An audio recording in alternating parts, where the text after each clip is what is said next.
Let's read. We are finishing chapter 19. Marguerite is on a walk with her friend Suzanne de Tournay, who was rescued by the Scarlet Pimpernel. She and her family from the guillotine. They are part of the ruling class, and the Scarlet Pimpernel seems to only be interested in saving the ruling class and not acknowledging the fact that maybe if the ruling class distributed some of their wealth and created better conditions for the working class, that they wouldn't feel the need to be using the guillotine in the first place.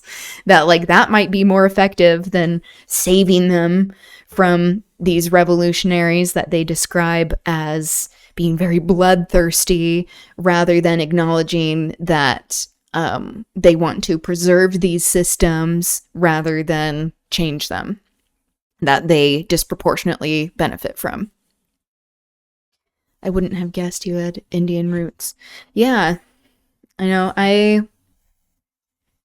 I'm pretty light-skinned, and I know a lot of people. I mean, there are plenty of light-skinned Indians, especially like with upper caste people, which my family is part of the Brahmin caste, which is an upper caste, and also that status is used to oppress people. So I think it's important to talk about the systems that we benefit from, the privilege there, but also how there is this rising anti-Indian sentiment, Desi sentiment in the US and Canada, around the world, just as we're seeing this larger rise in racism against people who are non-white in this fascist regime.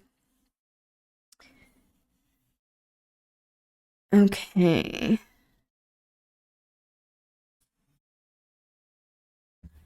Let's see, where did I leave off? Okay, so Marguerite is starting to realize that maybe Sir Percy, who she thought was this idiot, might be the Scarlet Pimpernel, when she is claimed to be the cleverest woman in Europe when she's not able to see these obvious signs in front of her. So I want to visit Kerala so bad. Yeah, Kerala's a really cool place. Like one of the places where there has been a socialist, Marxist, communist, Maoist resistance, Dalit resistance, which is the caste known as like the Untouchables, because the caste system is still intact despite it technically being abolished. It is a place that has a lot more equality and acceptance. It still has its own issues, but yeah, much more than in other parts of India. I agree. I would love to go to Kerala. Rohan Davis, he is a creator that I show from time to time on YouTube. He is from Kerala and has quite a bit of history that he goes over, if you're interested. Okay, so Marguerite is distracted, thinking about her husband possibly being the Scarlet Pimpernel, and Suzanne is her old school friend. They're walking together, and Marguerite just asked about her dad, who is still in France. "Oh," said Suzanne with mad glee, "the best we could possibly hear. My Lord Hastings came to see Maman early this morning. He said that all is well now with dear Papa, and we may safely expect him here in England in less than 4 days." "Yes," said Marguerite, whose glowing eyes were fastened on Suzanne's lips as she continued merrily.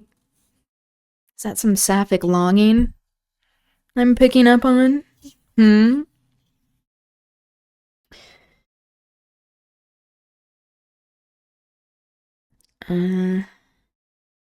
"Oh, we have no fear now.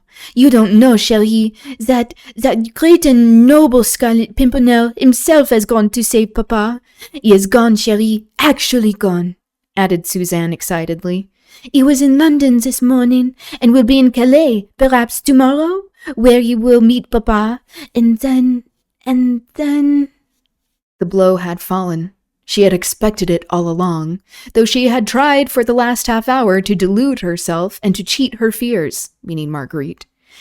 He had gone to Calais, had been in London this morning. He, the Scarlet Pimpernel, Percy Blakeney, her husband. Yeah, bitch, the writing has been on the wall. Whom she had betrayed last night to Chauvelin, the revolutionary, who is portrayed as like this evil, cunning guy when he is actually supporting the working class in the revolution. Percy, her husband, the Scarlet Pimpernel? Oh, how could she have been so blind? She understood it now, all at once. The part he played, the mask he wore, in order to throw dust in everybody's eyes. And all for sheer sport and devilry, of course, saving men, women, and children from death, as other men destroy and kill animals for the excitement, the love of the thing. The idle rich man wanted some aim in life. He and the few young bucks he enrolled under his banner had amused themselves for months in risking their lives for the sake of an innocent few. Yeah, trying to make them out to be all of these heroes when it's like, okay, you have all of this generational inherited wealth. You don't have to work for money. So what else do you have to do besides save people in your own class, rather than changing the circumstances that created their peril in the first place? Perhaps he had meant to tell her when they were first married, and then the story of the Marquis de Saint-Cyr had come to his ears, and he had suddenly turned from her, thinking, no doubt, that she might some day betray him and his comrades, who had sworn to follow him, and so he had tricked her, as he tricked all others. Whilst hundreds now owed their lives to him, and many families owed him both life and happiness. The mask of the inane fop, had been a good one, and the part consummately well played. No wonder that Chauvelin's spies had failed to detect in the apparently brainless nincompoop. That's just a funny word to me. Hi, buddy. Hi. Oh? You have something on your paw? Oh. I thought he wanted a pet and then dodged. Where are you going? He did this yesterday too, where he comes in, has a couple meows, and then leaves. Just has an announcement, I guess. I don't know what that would be.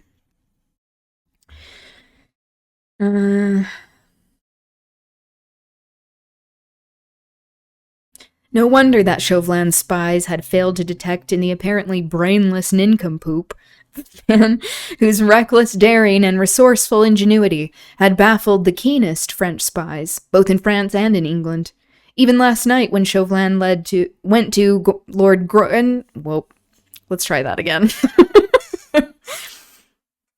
Even last night when Chauvelin went to Lord Grenville's dining room to seek that daring Scarlet Pimpernel, he only saw that inane Sir Percy Blakeney fast asleep in a corner of the sofa. Had his astute mind guessed the secret then? He lay the whole awful, horrible, amazing puzzle. In betraying a nameless stranger to his fate in order to save her brother, had Marguerite Blakeney sent her husband to his death? No, 1,000 times no. Surely fate could not deal a blow like that. Nature... Oh, hi, Tiny. Nature itself would rise in revolt. Her hand, when it held that tiny scrap of paper last night, would surely have been struck numb ere it committed a deed so appalling and so terrible, just taking away, like, her own contribution.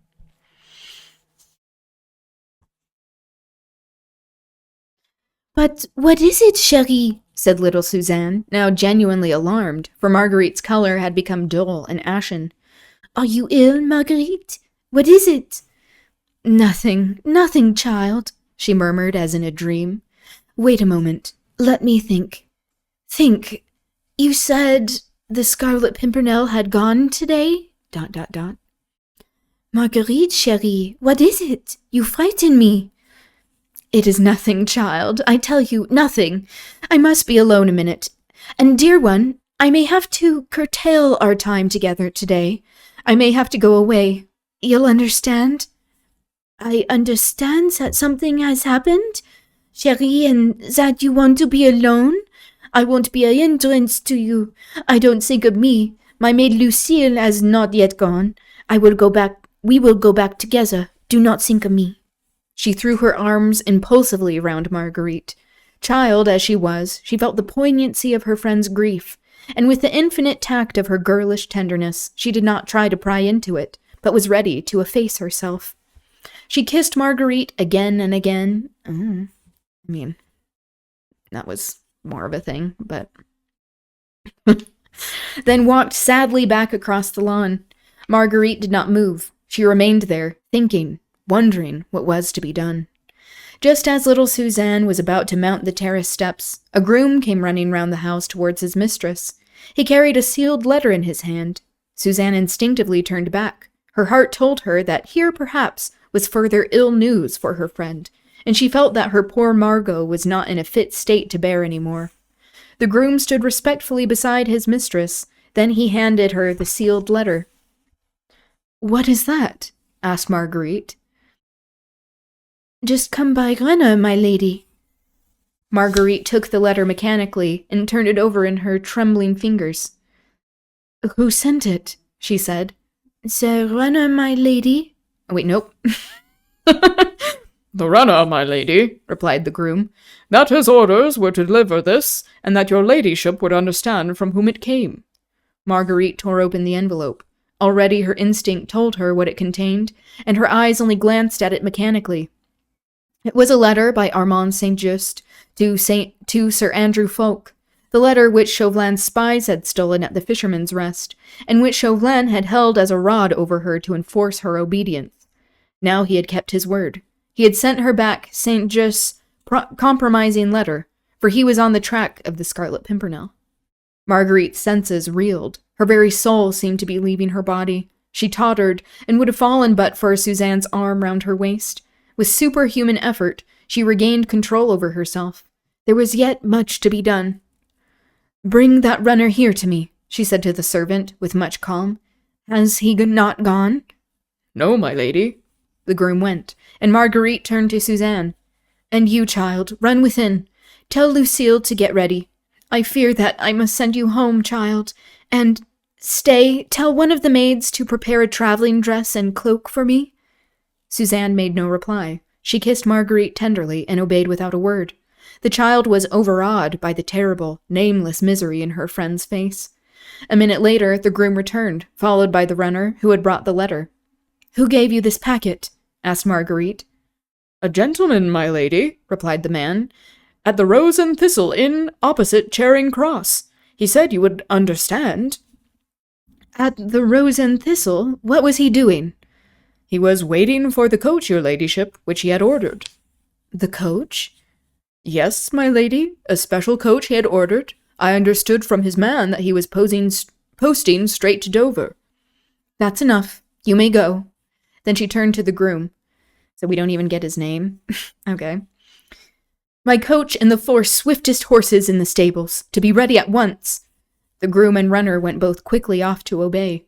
Marguerite remained standing for a moment on the lawn, quite alone. Her graceful figure was as rigid as a statue. Her eyes were fixed. Her hands were tightly clasped across her breast. Her lips moved as they murmured with pathetic, heart-breaking persistence. "What's to be done? What's to be done? Where to find him? Oh God, grant me light!" But this was not the moment for remorse and despair. She had done unwittingly an awful and terrible thing, the very worst crime in her eyes that woman ever committed. Okay, not like enslaving people or colonization. Also, again, the patriarchal propaganda. "How could you betray your husband?"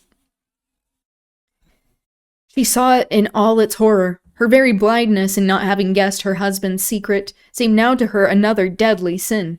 She ought to have known. She ought to have known. How could she? Also, Baroness Orczy just loves to repeat a lot of the same phrases and words, and to me, that's lazy writing. How could she imagine that a man who could love with so much intensity as Percy Blakeney had loved her from the first? How could such a man be the brainless idiot he chose to appear? She at least ought to have known that he was wearing a mask, and having found that out, she should have torn it from his face whenever they were alone together. Her love for him had been paltry and weak, easily crushed by her own pride, and she too had worn a mask in assuming a contempt for him, whilst as a matter of fact, she completely misunderstood him. Imagine if they had actually communicated. That would have done wonders. But there was no time now to go over the past. By her own blindness she had sinned. Now she must repay, not by empty remorse, but by prompt and useful action. Percy had started for Calais, utterly unconscious of the fact that his most relentless enemy was on his heels. He had set sail early that morning from London Bridge, provided he had a favorable wind, on his yacht. Excuse me. He would no doubt be in France within 24 hours. No doubt he had reckoned on the wind and chosen this route. Chauvelin, on the other hand, would post to Dover, charter a vessel there, and undoubtedly reach Calais much about the same time. Once in Calais, Percy would meet all those who were eagerly waiting for the noble and brave Scarlet Pimpernel, who had come to rescue them from the horrible and unmerited death. Yeah, emphasis on noble, meaning like titled. Imagine if he had this much sympathy for people who were suffering under the conditions his class created. With Chauvelin's eyes now fixed upon his every movement, Percy would thus not only be endangering his own life, but that of Suzanne's father, the old Comte de Tournay, and of those whose fugitives who were waiting for him and trusting in him. There was also Armand, who had gone to meet de Tournay, secure in the knowledge that the Scarlet Pimpernel was watching over his safety. All these lives, and that of her husband, lay in Marguerite's hands. These she must save, if human pluck and ingenuity were equal to the task. Unfortunately, she could not do all this quite alone. Once in Calais, she would not know where to find her husband, while Chauvelin, in stealing the papers at Dover, had obtained the whole itinerary. Above everything, she wished to warn Percy. She knew enough about him by now to understand that he would never abandon those who trusted in him, that he would not turn back from danger, and leave Comte de Tournay to fall into the bloodthirsty hands that knew of no mercy. Because you showed mercy to working class people. He has class solidarity. But if he were warned, he might form new plans, be more wary, more prudent. Unconsciously, he might fall into a cunning trap, but once warned, he might yet succeed. And if he failed, if indeed fate and Chauvelin were, with all the resources at his command, proved too strong for the daring plotter after all, then at least she would be there by his side, to comfort, love, and cherish, to cheat death perhaps at the last by making it seem sweet, if they died both together, locked in each other's arms, with the supreme happiness of knowing that passion had responded to passion, and that all misunderstandings were at an end. Her claiming that Chauvelin has all of these resources at his disposal, when, he took a coach, which would have been cheaper to do, and then took a boat, whereas, Sir Percy has his own yacht that he is sailing to France on, that Chauvelin, really, his resources are, community in revolution and solidarity there, not like they have all of this money at their disposal, which is why they resorted to the guillotine. Her whole body stiffened as with a great and firm resolution. This she meant to do, if God gave her wits and strength. Her eyes lost their fixed look. She glowed with inward fire at the thought of meeting him again so soon. In the very midst of most deadly perils, they sparkled with the joy of sharing these dangers with him, of helping him, perhaps, of being with him at the last, if she failed. The childlike sweet face had become hard and set. The curved mouth was closed tightly over her clenched teeth. She meant to do or die, with him and for his sake. A frown, which spoke of an iron will and unbending resolution, appeared between the two straight brows. Already her plans were formed. She would go and find Sir Andrew Ffoulke first. He was Percy's best friend, and Marguerite remembered with a thrill with what blind enthusiasm the young man always spoke of his mysterious leader. He would help her where she needed help. Her coach was ready, a change of raiment, and a farewell to little Suzanne, and she could be on her way. Without haste, but without hesitation, she walked quietly into the house. Without haste, but without hesitation. Don't those mean the same thing? It's just redundant. Anyway. That's chapter 19. That's going to be it for me today. You can look for the dance number that's coming out at 8 o'clock p.m. Mountain Time if you are interested. And if you would like to watch both of them are 18 and up, so abide by that, please. And especially the Patreon one is the stripped version that you can purchase, but with May Day today, International Workers' Day, you will probably want to wait till tomorrow or whenever you are done with the economic blackout. So, thank you for being here. It was good chatting with you all. Thank you for your recommendations as well. It's fun to see what you all are looking at and excited about with culture. I hope you have a good rest of your day, evening. Have a good weekend. And I will see you soon. Okay, bye.